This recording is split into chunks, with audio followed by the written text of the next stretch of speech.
It's small enough to rest on your palm, yet heavy with the weight of a nation's story. A circular piece of metal just a few grams in mass but carrying decades of ambition, culture, and change. This is the Iran 10 Riyal coin, dated 1354, in the Solar Hijri calendar, the year we know in the West as 1975. The coin glimmers, its edges catching light like the rim of a distant sun. On one side, the proud lion and sun emblem, a centuries-old Persian symbol, crowned with the regal insignia of the Pahlavi dynasty. On the other, inscriptions in flowing Persian script declare its denomination and year. Every curve of the lettering, every contour of the engraving, is a frozen imprint of the time in which it was born. This was Iran at the height of the oil boom, a nation rich, ambitious, and confident, standing at the crossroads between tradition and modernity. In the mid-1970s, Tehran's skyline was growing taller, highways stretched farther, and the Shah's image was everywhere, from postage stamps to school textbooks and, of course, on the country's currency. The 10 Riyal coin of 1354 wasn't just pocket change. It was a message in metal, a statement about who Iran was and who it aspired to be.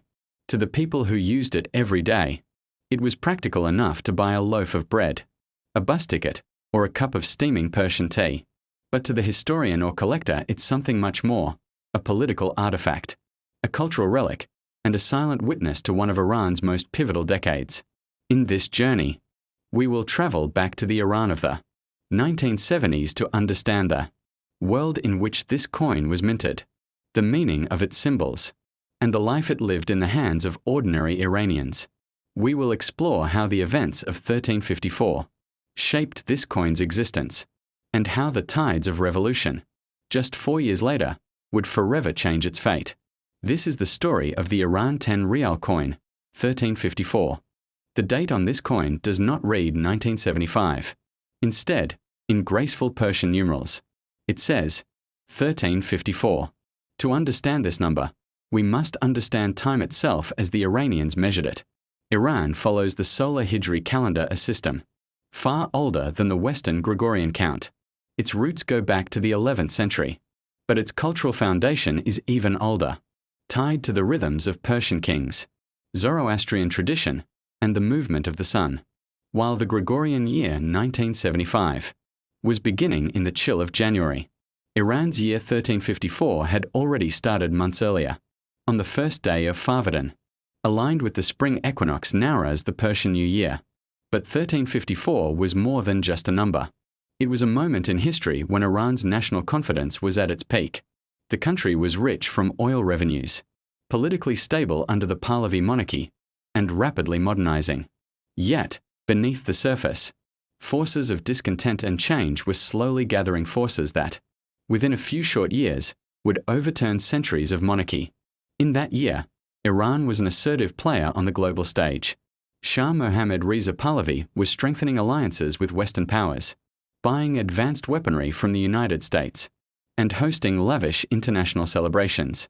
The streets of Tehran buzzed with new cars, neon signs, and international brands.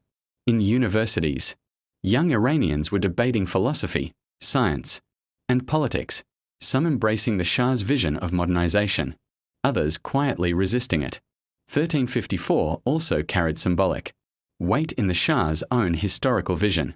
Just a few years earlier, in 1355, he would change the official dating system to the imperial calendar, starting from the founding of the Persian Empire by Cyrus the Great, effectively renaming 1355 as the year 2535. But in 1354, the familiar Solar Hijri date still appeared on coins, like our 10 Riyal piece, bridging the old traditions with the Shah's modern ambitions. When you held this coin in 1354, you held a reflection of the era, the pride of a nation rooted in ancient history, but marching toward a future it believed it could shape. The year 1354 was, in many ways, a golden year for the Pahlavi state, but like the coin itself, polished on the outside. The deeper story had hidden marks, scratches of unrest that history would soon make impossible to ignore. To understand the birth of the 1354 10 Riyal coin, we must first step into the Iran of the mid-1970s, a nation living in the glow of an economic golden age. an age built on oil.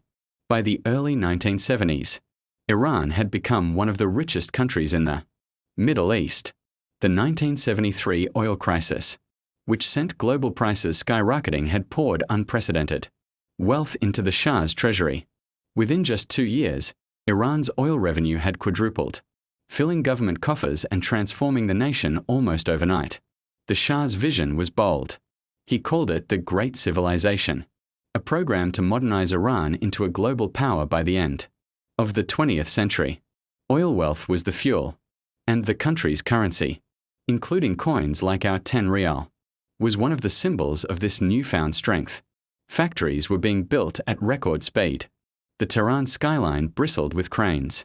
Modern highways linked distant cities. Western technology flowed in from advanced military aircraft to industrial machinery, all paid for in petrodollars. For ordinary Iranians, this meant rising wages, new consumer goods, and a sense that the future was arriving faster than anyone had imagined. And yet, coins remained a daily necessity in the pockets of workers, shopkeepers, and school children.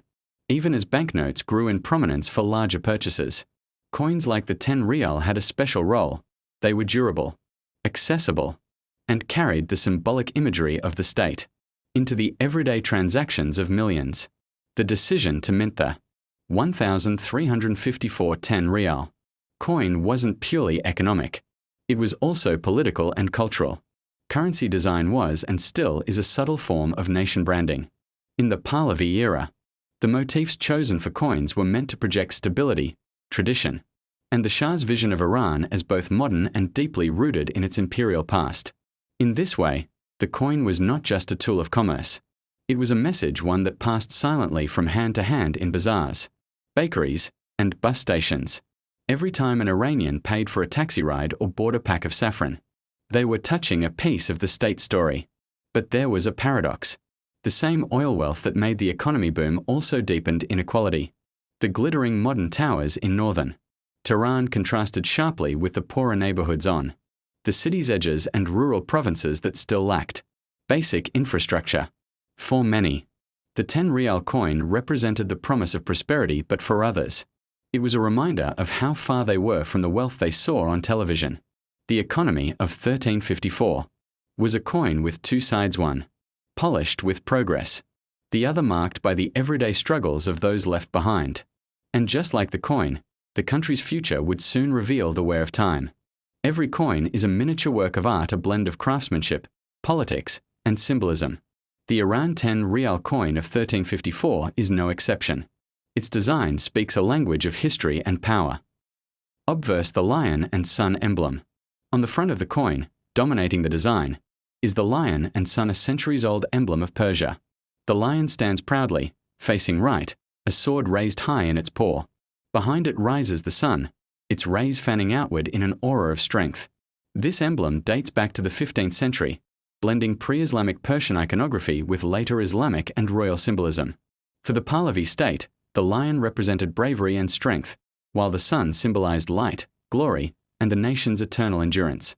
Above the emblem rests the Pahlavi crown, designed in 1926 for Reza Shah's coronation, an ornate reminder of monarchy, adorned with jewels and symbolic motifs of Iran's imperial heritage. Surrounding the emblem is a wreath of laurel branches, an ancient Greek and Persian symbol of victory, suggesting Iran's triumphs both past and present. Reverse denomination and date. Flip the coin over, and the design shifts to elegant minimalism. At the center, the denomination, 10 Riyal, is written in Persian script. Below, in smaller numerals, the date is engraved, using the solar Hijri calendar. Above the denomination is a small decorative flourish, often overlooked but carefully placed by the engraver to balance the composition. Around the edge, a raised rim protects the surface from wear, ensuring the coin's message endures through countless exchanges. The metal and finish. The 1354 10 Riyal coin was minted in cupronickel, an alloy of copper and nickel. Its silver-grey sheen gave it a more prestigious look than pure copper coins, and the alloy's durability meant it could survive years of circulation with minimal loss of detail. The coin was struck with precision, producing sharp lines and a satisfying metallic ring when dropped on a hard surface. Symbolism in context. This was not a neutral design. Every element from the lion's sword to the Pahlavi crown was a statement. In 1354, Iran was projecting itself as an ancient civilization reborn in modern form, with the Shah as the heir to millennia of kingship. Even the decision to retain the lion and sun, despite earlier debates about its Islamic appropriateness, reflected the monarchy's desire to tie itself to deep historical roots. The 10 Riyal coin, then, was more than money. It was a pocket-sized declaration of Iran's identity, passed silently from hand to hand, embedding the monarchy's imagery into everyday life.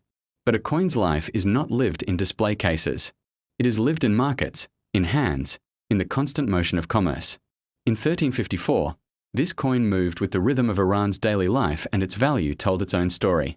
Before the 10 Riyal coin of 1354 could pass through the hands of a merchant or a schoolchild, it had to be born. Its birthplace, the Mint, the Tehran Mint and beyond. By the mid-1970s, Iran had its own minting facilities in Tehran, capable of producing large volumes of coins for circulation. While earlier in the 20th century, Iran had outsourced some coin production to foreign mints, notably in Britain and other European nations. By 1354, the infrastructure was strong enough for domestic production, though certain technical expertise and machinery were still imported from abroad. The mint operated with military precision. Each coin began as a blank, a perfectly measured disc of metal which would later be struck with immense force to create the detailed designs. The alloy cupro-nickel strength. The 10 Riyal coin was struck in cupro-nickel and alloy, typically composed of about 75% copper and 25% nickel. This combination gave the coin its distinctive silvery grey luster, while keeping production costs lower than pure silver. Cupro-nickel was chosen for its resistance to corrosion, its ability to retain sharp details, and its pleasing weight in the hand, all qualities desirable for a mid-denomination coin meant for frequent use. The raw metal sheets were rolled to the precise thickness required. These sheets were then fed into cutting machines that punched out blank discs, known as planchets, striking the coin. Once the blanks were prepared, they were polished and then fed into hydraulic presses. Each press bore 2 engraved dies, one for the obverse, one for the reverse. With a single, powerful strike, the designs were imprinted into the metal with incredible precision. The pressure was immense, often exceeding 100 tons per strike, ensuring that even the smallest flourishes in the lion's manner or the rays of the sun appeared crisp and clear. Quality control. Mint workers inspected samples from each batch. Any coins with blurred details, off-center strikes, or damaged rims were removed and melted down to be recast into fresh blanks. The goal was to ensure every coin in circulation reflected the dignity of the Iranian state. Edge and finish. The 10 Riyal 1354 coin featured a smooth edge rather than a reeded or leaded one, a practical choice that balanced aesthetics with production speed. Once struck, coins were tumbled in large rotating barrels to remove sharp edges and give them a uniform finish. From mint to market. When completed, the coins were packed in bulk and shipped to banks across the nation. From there, they began their life in circulation, a silent but constant presence in the markets of Tehran, the bazaars of Isfahan, and the villages along the Caspian coast. The 10 Riyal coin was no accident of design or convenience. It was the product of careful planning, advanced metallurgy, and state symbolism crafted to last for decades. But its true story unfolded only when it left the mint and entered the rhythm of daily life.